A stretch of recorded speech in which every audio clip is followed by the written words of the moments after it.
Hello guys, welcome back to my YouTube channel mock test Adda once again. आज हम discuss करेंगे 10 से लेके 14 अप्रैल तक के इंपॉर्टेंट पॉइंट्स करंट अफेयर के। और इससे पहले भी मैंने करंट अफेयर के कई वीडियोस बना रखे हैं जिस पे आपका बहुत ही अच्छा प्यार और सपोर्ट मिला है, उसके लिए बहुत बहुत शुक्रिया।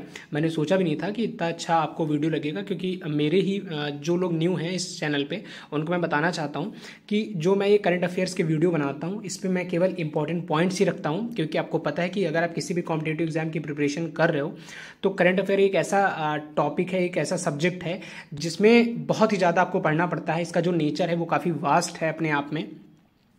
तो मैंने अपने वीडियोस में केवल इंपॉर्टेंट पॉइंट्स ही मैं रखता हूं बेसिकली, ताकि आपको अननेसेसरी ना पढ़ना पड़े। आपने देखा होगा बहुत सारे यूट्यूबर्स अननेसेसरी पढ़ाते हैं और पूछा क्या जाता है एग्जाम में, केवल 1 से 2 इंपॉर्टेंट पॉइंट्स ही पूछे जाते हैं। तो चलिए ज़्यादा समय ना लेते हुए शुरू करते हैं हमारा आज का ये वीडियो। और पिछले वीडियोस पे आप सबके सपोर्ट के लिए बहुत बहुत शुक्रिया, काफ़ी अच्छा फीडबैक रहा आपका। तो चलिए शुरू करते हैं। पहले हम शुरुआत करेंगे कुछ रीसेंट बुक से, क्योंकि बुक से रिलेटेड क्वेश्चन 1 से 2 मार्क्स के पूछे जाते हैं। So from a car set to the corner room and beyond, ये लिखा है किसने? ये लिखा है एस रमन जी ने। फिर नेक्स्ट है the man who lost India, ये लिखा है मेघना पंत जी ने। फिर नेक्स्ट है conspiracy to oust me from the presidency, ये लिखा है गोटाबाया राजपक्षा जी ने। फिर नेक्स्ट है the gems of Indian art, ये लिखा है हरीश खुल्लर जी ने। फिर नेक्स्ट है doing business in uncertain times, ये लिखा है रमेश नायर जी ने। फिर देखेंगे नेक्स्ट हमारा इंपॉर्टेंट पॉइंट है India ranks third with 67 unicorns according to Hurun global unicorn index 2024।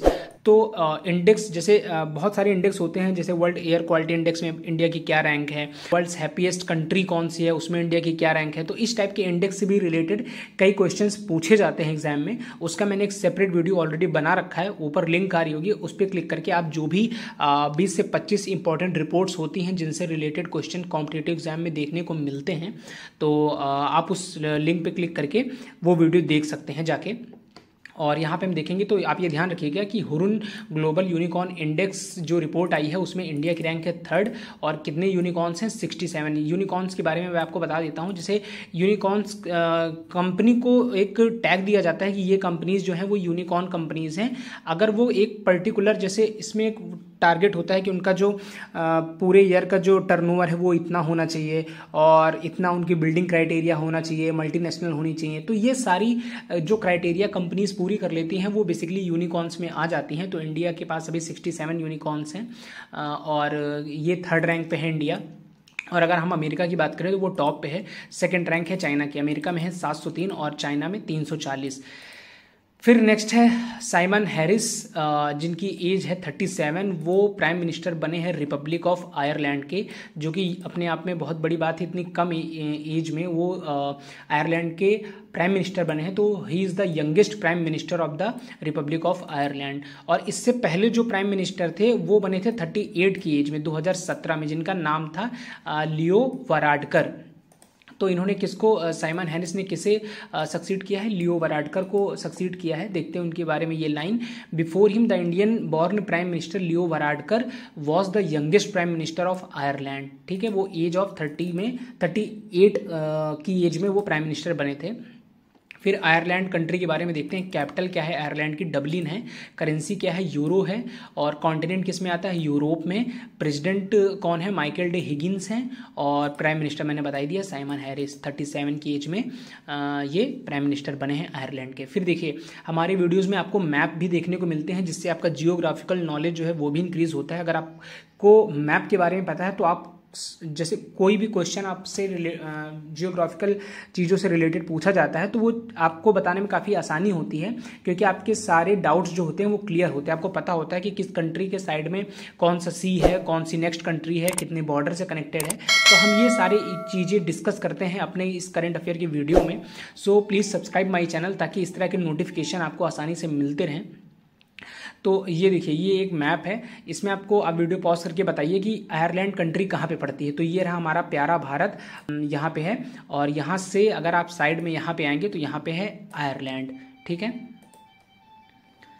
फिर नेक्स्ट है newly appointed prime minister and president. President of Slovakia बने हैं पीटर पेलेग्रिनी, और प्रेसिडेंट ऑफ इजिप्ट बने हैं अब्दुल फतह अल सीसी तीसरी बार। फिर PM of Democratic Republic of Congo के बने हैं Judith Suminwa Tuluka, nation's first female prime minister हैं ये फर्स्ट फीमेल बनी हैं डीआरसी यानी डेमोक्रेटिक रिपब्लिक ऑफ कॉन्गो की प्रधानमंत्री।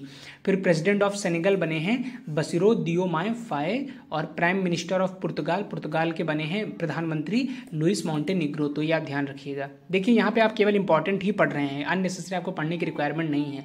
जो भी जैसे यूपीएससी की अगर हम बात करते हैं या बड़े लेवल के एग्जाम जिसमें एसी वगैरह या जिसमें बहुत ही डीप में लिखा जाता है उसकी बात अलग है। अदरवाइज जैसे एसएससी के एग्जाम्स होते हैं, रेलवे के एग्जाम होते हैं, लेखपाल हो गया, पुलिस हो गया, तो इन सब एग्जाम्स में जैसे करंट अफेयर जब पूछा जाता है तो एक से वन लाइनर क्वेश्चन ही पूछे जाते हैं। तो उसमें आपसे बेसिकली डायरेक्टली ही पूछा जाता है कि ये मिलिट्री एक्सरसाइज कहाँ हुई, ये बुक किसने लिखी है और ये अवार्ड किसे मिला है, डायरेक्टली ही पूछा जाता है। इसलिए मैंने अपने सारे वीडियोस में इंपॉर्टेंट पॉइंट्स, जैसे हम किसी भी इंपॉर्टेंट टॉपिक को पढ़ के उसके नोट्स बनाते हैं वैसा ही मैंने ये सारा कुछ प्रिपेयर किया हुआ है। So please subscribe the channel ताकि इस तरह के इंपॉर्टेंट वीडियोज़ आपको मिलते रहें। फिर देखेंगे हम रिसेंट अपॉइंटमेंट्स। तो as member of 16th finance commission के मेंबर बने हैं मनोज पांडा जी, और सीएमडी यानी एसजेवीएन के चेयरमैन एंड मैनेजिंग डायरेक्टर बने हैं सुशील शर्मा जी। फिर नेशनल वुमेन्स हॉकी कोच बने हैं हरेंद्र सिंह जी, जिन्होंने रिप्लेस किया है जनके स्कॉपमैन को। आई थिंक इसको स्कॉपमैन ही पढ़ा जाएगा, काफ़ी टफ नेम से। तो जनके स्कॉपमैन को इन्होंने रिप्लेस किया है हरेंद्र सिंह जी ने। फिर नेक्स्ट है head of committee to protect Delhi's forest, ये बने हैं जस्टिस नजमी वाजिरी जी। फिर नेक्स्ट है सीईओ ऑफ विप्रो श्रीनिवास पालिया जी बने हैं, जिन्होंने रिप्लेस किया है थिएरे डेला पोर्ते को। फिर नेक्स्ट है सेक्रेटरी जनरल ऑफ बिम्स्टेक बने हैं इंदिरा मणि पांडे, जिन्होंने रिप्लेस किया है तेंजिंग लेखपेल भूटान, जो कि भूटान के हैं। आई थिंक यस, तेंजिंग लेखपेल जो कि भूटान की हैं। फिर नेक्स्ट है इसरो की जो चंद्रयान 3 की टीम थी उसे एक अवार्ड मिला है, ध्यान रखिएगा आप क्या है। ISRO's Chandrayaan 3 mission team was awarded 2024 John L Jack Swigert Junior award for space exploration by the US based Space Foundation. ठीक है, इस अवार्ड के बारे में देखेंगे। आप ये ध्यान रखिएगा कि जो इसरो की चंद्रयान 3 मिशन टीम है उसे ये अवार्ड मिला है। तो the John L Jack Swigert Junior award for space exploration world award was instituted by, किसने बनाया है, Space Foundation in 2004 in memory of John L Jack Swigert Junior. तो उनकी मेमोरी में ये अवार्ड बनाया गया था, जो कि स्पेस को एक्सप्लोर करने के लिए जो भी टीम्स या किसी भी कंट्री की जो भी ऑर्गेनाइजेशंस हैं उनको बेसिकली अवार्ड दिया जाता है। फिर नेक्स्ट है Harendra Singh has been selected by the hockey India as the coach. ये मैंने आई थिंक ऊपर बता ही दिया है कि जिनके स्कॉपमैन जो कि हॉलैंड के हैं, नेशनलिटी आप ध्यान रखिएगा, उनको रिप्लेस किया और ये हॉकी वुमेंस टीम के कोच बने हैं। फिर नेक्स्ट है ICC men's player of the month देखेंगे। आईसीसी हर मंथ जो प्लेयर्स होते हैं उनको player of the month, cricket के जो भी प्लेयर्स होते हैं उनको प्लेयर ऑफ द मंथ चुनती है। तो अक्टूबर 2023 में चुने गए थे रचिन रविंद्र जो कि न्यूजीलैंड के हैं, नवंबर में ट्रेविस हेड जो कि ऑस्ट्रेलिया के हैं, दिसंबर 2023 में पैट कमिंस जो कि ऑस्ट्रेलिया के हैं, 24 में समर जोसेफ जो कि वेस्ट इंडीज़ के हैं, और फरवरी 2024 में यशस्वी जायसवाल जो कि आपको पता ही है भारत के हैं। फिर वुमेंस कैटेगरी में देखेंगे अक्टूबर में 2023 में हेले मैथ्यूज़ जो कि वेस्ट इंडीज़ की हैं, और फिर नवंबर में नाहिदा अख्तर जो कि बांग्लादेश की हैं, फिर दीप्ति शर्मा जो कि इंडिया की हैं, दिसंबर में उनको player of the month select किया गया, जनवरी में एमी हंटर जो कि आयरलैंड की हैं, और फरवरी 2024 एनाबेल सथरलैंड जो कि ऑस्ट्रेलिया की हैं, ये player of the month select हुई थी।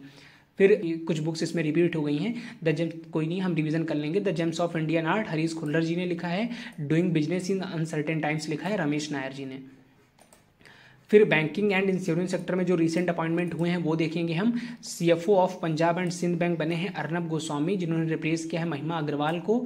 फिर MD and CEO axis capital के बने हैं अतुल मेहरा, और CEO of union asset management company की बनी हैं मधु नायर, जिन्होंने रिप्लेस किया है जी प्रदीप कुमार को।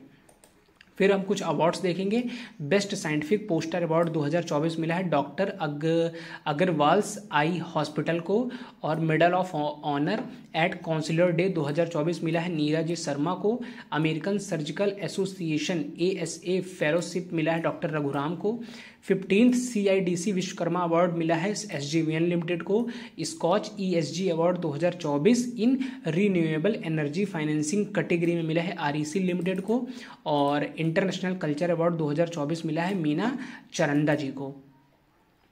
फिर नेक्स्ट है रश्मि कुमारी, जो कि 3 टाइम्स वर्ल्ड चैंपियन रह चुकी हैं। उन्होंने हराया है के नागाजोथी को in women's final of the 51वें नेशनल कैरम चैंपियनशिप। फिर नेक्स्ट है हमारा 10 अप्रैल को हम सेलिब्रेट करते हैं वर्ल्ड होम्योपैथी डे। किसकी याद में बर्थ एनिवर्सरी को याद करने के लिए मनाया जाता है? डॉक्टर सैमुअल हाइनेमैन की बर्थ एनिवर्सरी को याद करने के लिए मनाया जाता है वर्ल्ड होम्योपैथी डे 10 अप्रैल को। थीम क्या है इस बार की? होम्यो परिवार, one health one family. Theme जरूर पूछी जाती है 1 मार्क्स की, तो आप ये ध्यान रखिएगा। फिर 11 अप्रैल को हम सेलिब्रेट करते हैं नेशनल सबमरीन डे। 11 अप्रैल को ही हम सेलिब्रेट करते हैं नेशनल सेफ मदरहुड डे। 11 अप्रैल को हम सेलिब्रेट करते हैं वर्ल्ड पार्किंसंस डे। तो 11 अप्रैल को हम कई डे सेलिब्रेट करते हैं, आप ये ध्यान रखिएगा। फिर नेक्स्ट है 12 अप्रैल को हम सेलिब्रेट करते हैं international day of human space flight, और 12 अप्रैल को ही हम सेलिब्रेट करते हैं international day for street children. ठीक है, तो ये रहे हमारे आज के इंपॉर्टेंट पॉइंट्स। 10 से 14 अप्रैल तक के सारे इंपॉर्टेंट पॉइंट्स का हमने रिवीजन कर लिया है। So please